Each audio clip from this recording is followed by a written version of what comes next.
Lavington, Kilimani to Westland. Our luxurious properties are generating up to 25% ROI. Enjoy high rental yields. Companies. Now, I would love to have solar, but the problem is I need to dormer first, and I wouldn't be buying anything on the roof until I added dormering first. So I wouldn't be doing any roof work. But they come right up here, knock on the door, and they're like, oh, yeah, you're interested. I'm like, oh, shit. You get these people from Sunrun and Solar City and all this. I'm like, listen, I don't even feel like dealing with bullshit. In 2020, Oregon became the first state in America to decriminalize all drugs. That includes meth, fentanyl, and heroin, and risky experiments. Passed by 58% of spiraling addiction crisis. Breaking news, the Oregon Senate has voted to recriminalize drugs. Voters are sick and tired of it. failed to deliver. Was it a catastrophic mistake? Has this famously progressive city been bugged by reality? I visited Portland and talked to drug users, politicians, and police to find out what actually happened, and uncovered a very different story. Hey, police, why put the hatchet down? All right, take a step away from it. What's going on, man? Nothing. I'm not threatening. I'm leaving that. Have you been chopping this tree? No. All right, hold on. If I ask people, there's cameras on the building. That's exactly what it looks like. A homeless man had been trying to chop down a tree. It's the sort of bizarre occurrence that you often see here in downtown Portland, which these days feels like a fallen city. You got arrested a bunch of times last year. The police confiscated the hatchet and gave the man a warning. At least they showed up.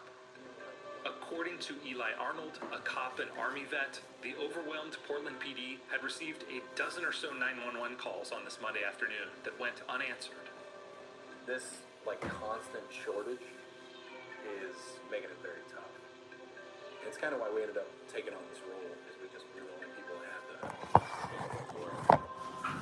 Officer Arnold is looking to catch drug deals in progress now that Oregon's 3.5-year experiment with decriminalization is over. Last September, the state legislature overrode the ballot initiative known as Measure 110 and recriminalized drugs. Measure 110 was not what Oregonians thought it was, because they were told that their family and their friends were going to get treatment for addiction. And what it turned into was a free-for-all of public drug use, increased fentanyl, opioid overdose deaths, and Oregon becoming seen as a national dumpster fire. There was a widespread perception among voters that decriminalization had brought chaos to Portland, with open-air drug markets, raucous Black Lives Matter protests and riots, and a growing homelessness problem visible in large outdoor encampments. In the last few years, this prosperous West Coast city, once a progressive mecca for homesteaders and hipsters, has been in sharp decline. Portland's population began shrinking in 2020 after 15 years of growth. This is the concentration of people with the most severe dysregulation in the city.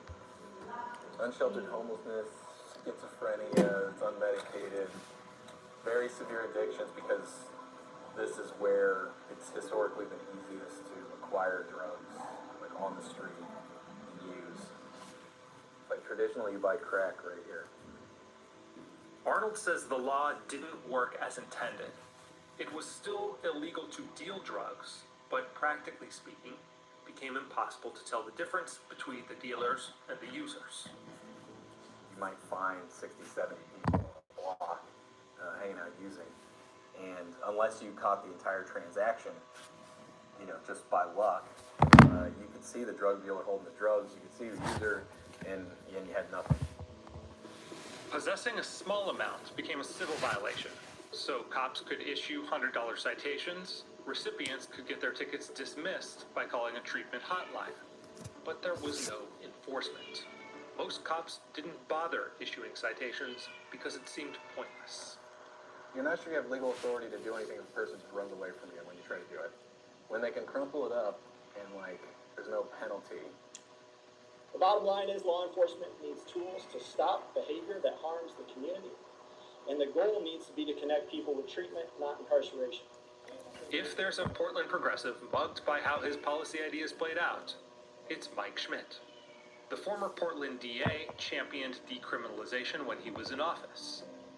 It's been very frustrating to see people nationally say, oh, well, of course it failed. Look at that. You know, obviously you knew if you decriminalized drugs, like, that was going to be a massive disaster. And they just kind of flippantly write it off. Schmidt says decriminalization was doomed by terrible timing.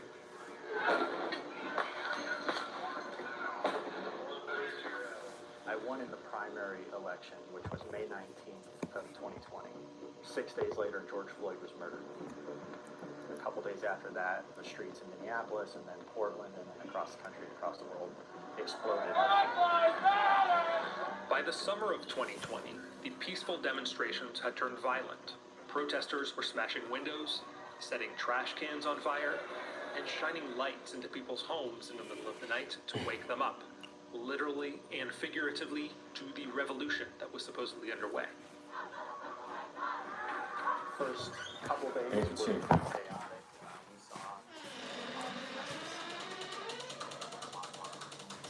So you're a vampire. It's cringe. Oh, that's cool. Look what my wife made. My little wife. She made it's what is it? Drinking I cup? sell candles. Oh no. Talk to Why? your creator, Why? I'm not sure. even opening my mouth. You like Faith Kip Yeagon. It's the craziest thing I've ever seen. They both want to cut funding for police. They want to end that cash bail. They want to hire far left prosecutors. The radical left district attorney in Portland, Mike Schmidt, his name is. Schmidt says Portland became a political battleground for the entire nation. Donald Trump declared that he would protect all federal statues and buildings. And so he sent in folks from all over the country, DHS, to put down what was happening in Portland. It had completely the opposite effect. There was elements of Proud Boys from all over the country. Says that a filter. Is it a filter? I stick my tongue out and still shows the teeth. As 2020 came to a close, Portland had sustained 6 straight months Goblin. of civil unrest. Downtown businesses were boarded up. I think so. I do think so. AI is the devil. And then, a month into the new year, Oregon became the first state to decriminalize all drugs. Getting a massive system shift like that off the ground, it just really kind of couldn't have happened at a worse time. Oregon's health authority, charged with caring for drug users who in the past would have been locked up, was overwhelmed. Health authorities are increasing cases. I would say yes. Oregon has continually They say is that a filter? something like 49 for access to treatment services. So we had a massive deficit. With a lack of treatment facilities and lax enforcement, Portland became a safe haven for drug users to pitch tents on the streets and get high out in the open. I spoke with a meth user named Michael. Why is there so much homelessness and drug use on the streets of Portland? You guys attach Across the board, the only state Babe, you know I've realized something with you. Anyway, finish your life. Yeah, the more you look at Finish it. your life. Finish your life. I don't want to start with you. Please. you can talk to some people that come all the way from the East Coast. He also says he barters for drugs with supplies from the needle exchanges, funded in part by Measure My 1. eyes are color. I can get a free pipe Eyes are over what? here and say, My hey, I'll eyes trade are you color. this pipe Color what? for What color are my eyes? or, you know, trade Auburn? type shit. Free Auburn? from the needle The My needle eyes. exchange, and you can just, My eyeball. Yeah, you're an Auburn color lady. but My that- eyeballs. That Everything. place at Auburn. 913th and Jefferson right there by the needle Auburn. exchange, that is one of the I'm like hottest Auburn. places in downtown. Auburn. Look, my goblin. I think that putting people in jail and incarcerating people for a disease. My wife would do anything for the camera. Haven Wheeler is the manager of For the plots, babe. It's for the plots. Measure 110 and Help provides me. clean needles, Help me. anti-overdose medication, and other life-saving supplies for drug users. She That played was a a lead successful role in getting dentist. decriminalization on the ballot. Let me And she appeared in vlog. a campaign ad urging voters to approve the measure. We know that What do you people guys who think are about it? dealing with substance use disorders are stigmatized. No one who has If I think the water has a jail lot of for eating a chlorine donut, today, right? But yet we still Drinking water or the sink? the sink water. because of symptoms of their addiction. Hi If guys, you're I went diabetic to the dentist and today, unhealthy, you're and not it was really successful. causing If you harm see to me other smiling, people. it's because there was no The reason injection. that people who are using drugs go to jail is usually they're acting out in some antisocial way. I'm going to push back on that a little bit, right? Because if you are acting out in antisocial ways, there's crimes against that, right? It's not the possession of the drug, right? If you're stealing to support your habit, it's illegal to steal things, right? And that is a jailable offense. Drug use is a classic victimless crime, but being imprisoned for only drug possession is quite rare. I guess my subconscious was tired of watching it.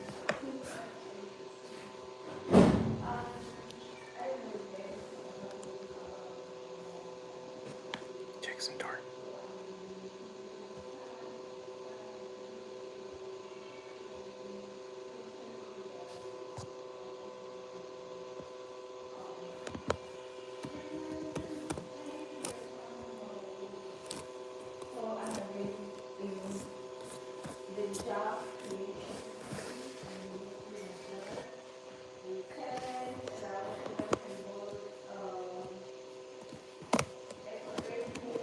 Johnny Football.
I'm from Michigan. I'm from Michigan.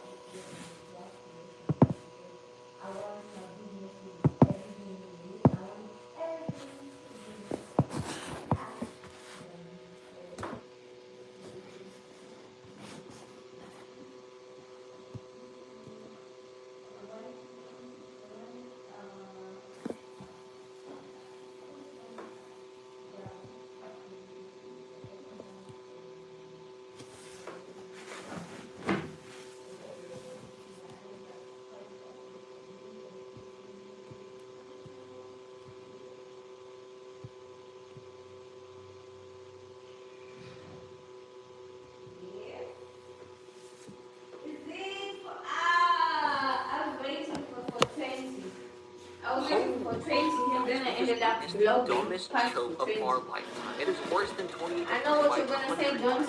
It makes 28 look like a tactically brilliant showing What by do the you usually Falcons say? in comparison. We are at the What do you Titans usually Cardinals say? game, and the Titans are just doing their best attempt Babe. to suck an egg through a straw while the Cardinals are playing football around them. Are you And the ignoring Cardinals me? are You driving the ignoring ball me? pretty much at will. If you But touch just my even hand, put the you feel icing how on the rough cake. they are? It's 21-6, Yeah. but there's an errant No, snap. like There touch. seems to be some Yeah, it confusion. feels The like ball a bounces house off girl turning Kyler the Murray steering and the wheel. Titans get it. That's okay because they literally seem to be some. Holy shit, guys! We just witnessed the dumbest choke of our lifetime. It is worse than 28-3 by a country mile. It makes 28-3 look like a tactically brilliant showing by the Falcons in comparison. We are at the Titans-Cardinals game, and the Titans are just doing their best attempt at sucking eggs through a straw while the Cardinals are playing football around them. And the Cardinals are driving the ball pretty much at will, but just need to put the icing on the cake as it's 21-6, but there's an errant snap. There seemed to be some confusion, and the ball bounces off Kyler Murray, and the Titans get it. That's okay because they literally can't do anything with it, so they're forced to punt, resulting with the ball ending up at the 2-yard line, and I'm pretty much only showing you that because I'm Isaac punt, and that's a mother punt. But that does little to slow down Murray and crew as they break one free, and he takes it 72 yards for a touchdown. But wait, hold the phone. There's no way. Did he just Deshaun Jackson that? You can't Deshaun Jackson in 2025, but that wouldn't be that bad because even though the Titans drive 80 yards off that touchback to score, guess what? They appear to refuse to let the Cardinals choke it away as Joey Sly misses the extra point to stay down 2 possessions, all but ensuring their loss. But the Cardinals are playing safe and punt it back, attempting to give the Titans the rope to hang themselves with, and boom, they do it. Cam Ward gets a pass tipped, and the ball is intercepted. Until it isn't. The interception is fumbled into the end zone. There's no way. The Titans pick it up for a touchdown. Are you kidding me? In the piece de resistance, they punt it back one more time and make the Titans team, who has looked horrible all year, look like prime Brady and Moss as they drive 71 yards in a minute and a half to let Joey Sly redeem himself, but fumbling at the 20 going in. Then Deshaun Jackson all giving up points before fumbling an interception to ice the game, and not just fumbling it, but fumbling it into an automatic touchdown before allowing Cam Ward to 360 no-scope you on the Sunday 4 p.m. slot might be the stupidest way. The stupidest play. NFL game in history, and man, I am just happy that I got to see it. In a crazy sequence, Tyler Lockett the recovery.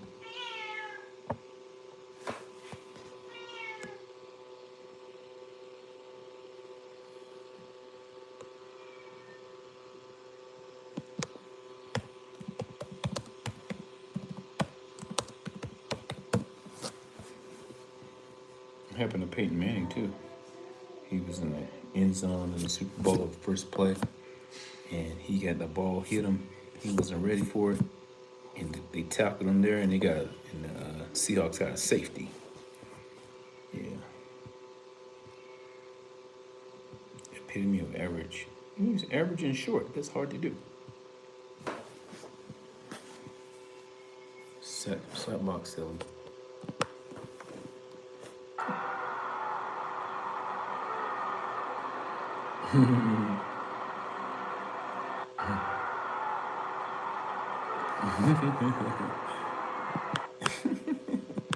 That's funny. This might be number one.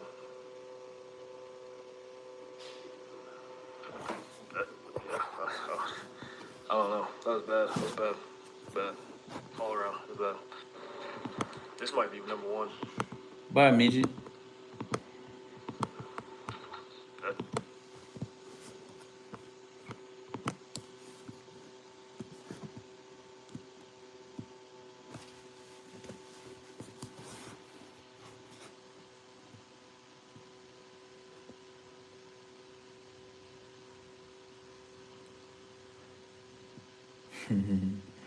Brother Paul Kyler Murray.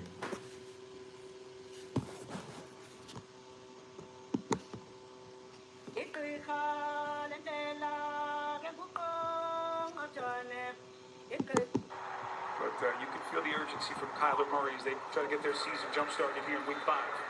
3rd and 3, pocket collapses. Kyler on the run.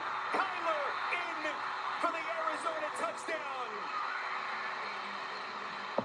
No flags. And when you go inside... A win's a win, boys. Remember that. Right now, the Titans, they go with an inside rush. Watch number 7. He's the spot for Murray. He goes inside, and that's just too much of a head start. Murray takes the edge and gets in for their 2nd touchdown.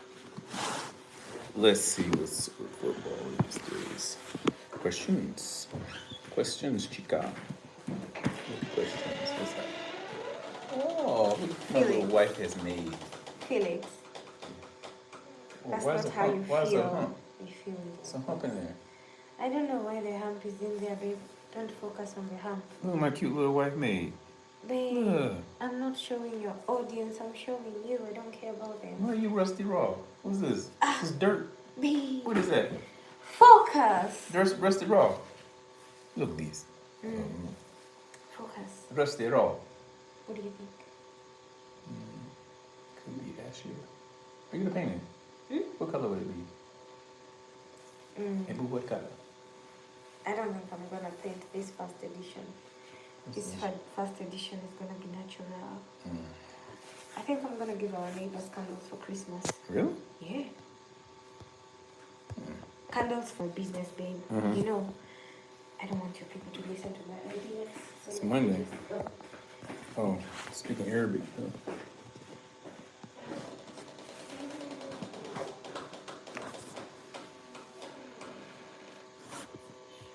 Albuquerque.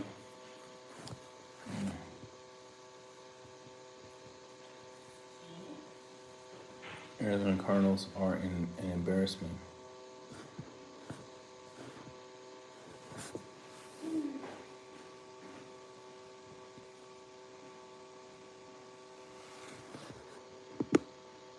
It's not. Wherever you are on October 16th It's not a at long-term 9:30 a.m. Drop, cover, and hold for Drop, New Zealand cover, and Street hold. Art. And if you're How often have you talked about killing someone? Oh, Lord. No, seriously. This is 30-year-old Victoria Worth being questioned about her husband's death. Months earlier, she had begun planning her husband Shane's murder, determined to make it look like his... That was until Shane's final words turned the investigation upside down. Shane, can you hear me? Okay, everything will be all right. Victoria believed she had orchestrated the perfect murder, securing her husband's house, car, and fortune. But eventually, her arrogance would not only seal her fate, but also bring down the people around her. Some days I just wish you would get in an accident, die or something. There's a lot of things that could be done to make it look like This is the time to tell the truth. I am. This wasn't planned. This wasn't supposed to happen. I don't know if I should watch this. At around 2:30 a.m. on September 26th, police in Minersville, Utah received a call from a resident who reported hearing a gunshot inside his garage. Corporal Cox quickly rushed to the scene, unaware that he was stepping into a carefully staged Fortune is murder. $217. hello.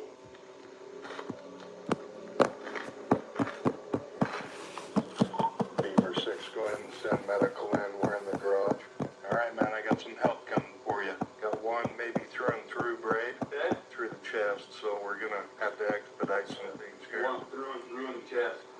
This is Shane Davis. He's still alive, but drifting in and out of consciousness. But before EMS could get him to the hospital, Shane managed to mumble something. A crucial detail that would become the first major clue in uncovering everything. Looks like he's walked out of here. Just keep talking to us, Shane. You'll be good. Shane, my name's Christine. I'm with the ambulance. If things go quiet, just keep going. We're just gonna roll you back, Shane, okay? Hey, boy.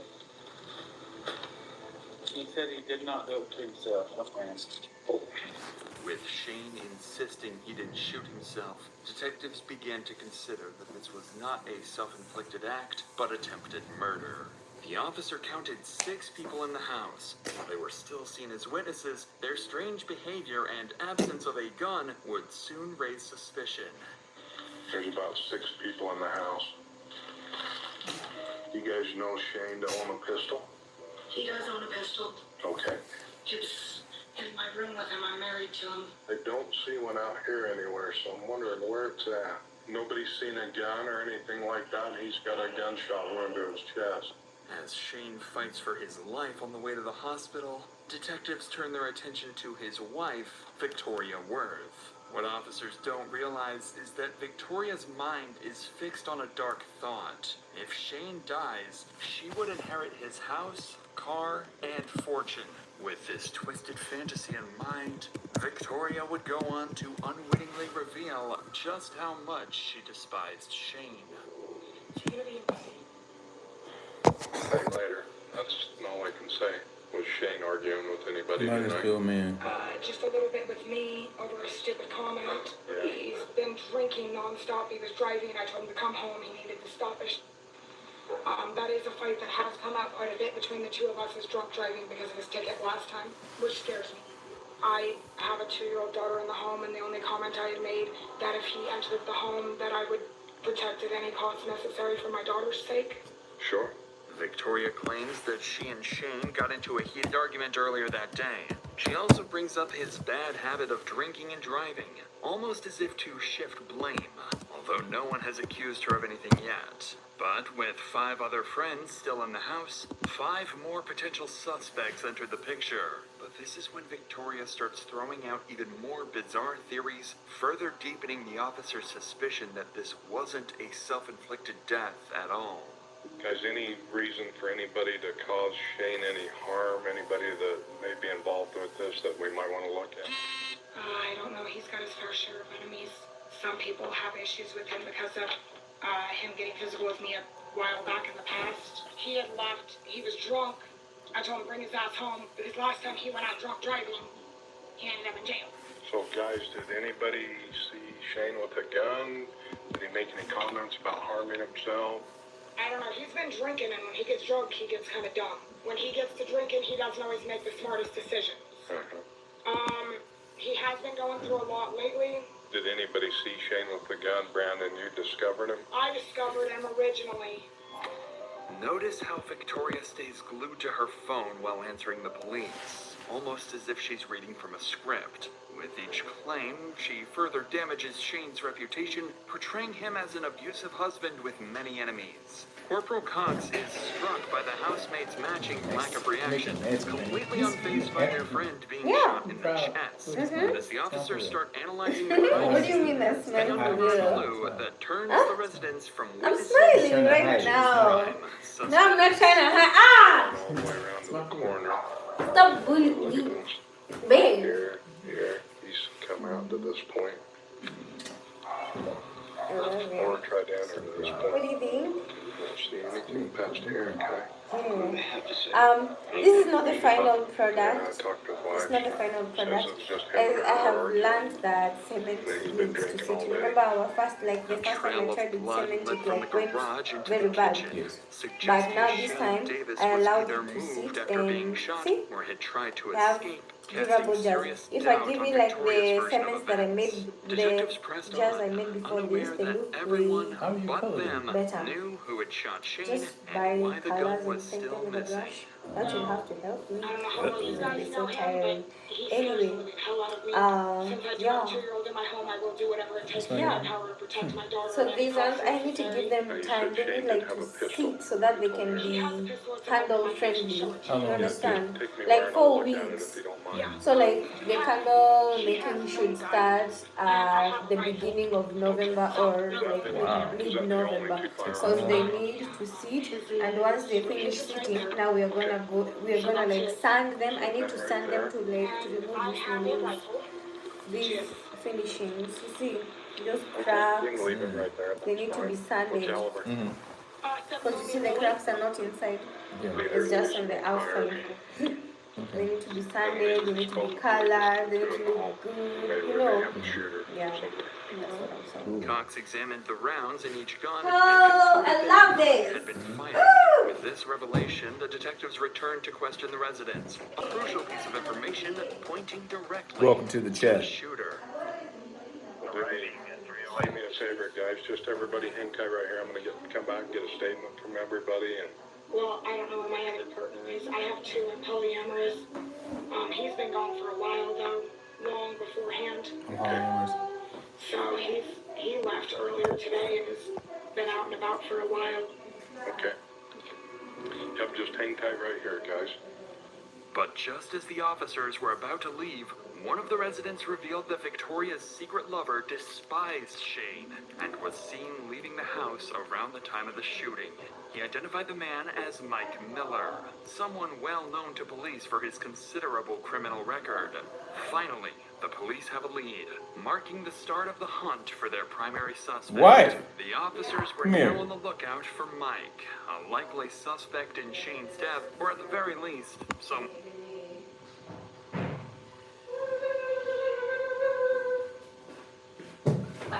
Lady was sending me love heart. She was saying, I still remember you.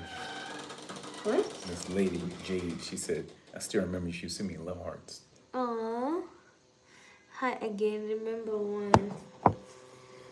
Oh, you guys are lovers. No one like that. No one like that, no.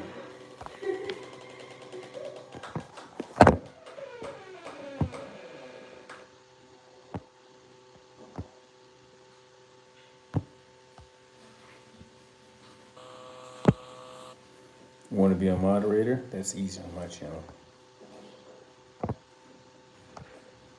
Ah, she ran. She ran. She ran. She ran. You scared her away. Mm-hmm.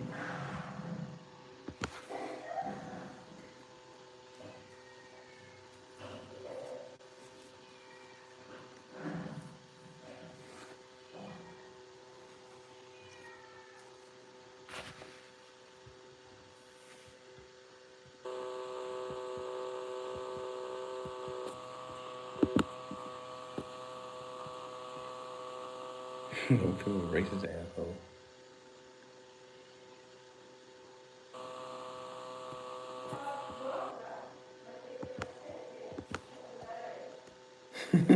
Seriously, desperate guys in that area. I was need some bulldogs. Ian Roberts is not a real doctor. What do you think?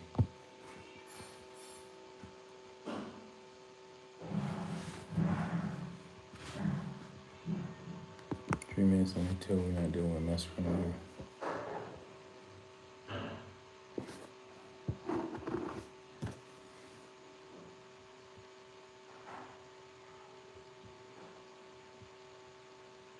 What a Beaver County, I'm shocked.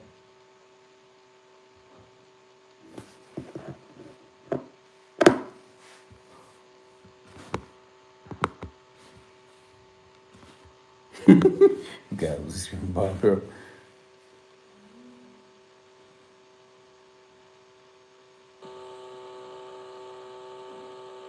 They aren't 10-10 either. Even if there are really pretty women in town, why would those women want those men? It seems that everyone think all men deserve worse women no matter what they look like. They say beauty is subjective. In this case, beauty was a complete wildebeest.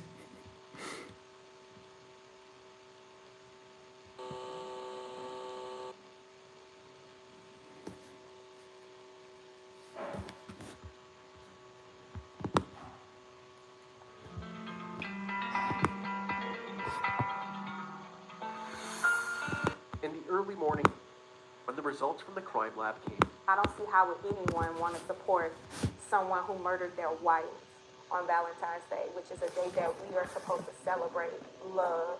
And the day that she was going to celebrate that with him, he decides to take her life. Chris's image was tainted even further when the results from the crime lab came in. The bloodstain patterns at the crime scene indicated that the gunshot wound could not have happened the way that Chris described it. Additionally, investigators found no gunshot residue on Olivia's hands, indicating that there was no way she was holding the gun when it went off. There was, however, gunshot residue on Chris's hands and clothing. Despite all of the evidence pointing towards Chris, he pled not guilty to his charges. But before his trial would take place, Olivia's family held a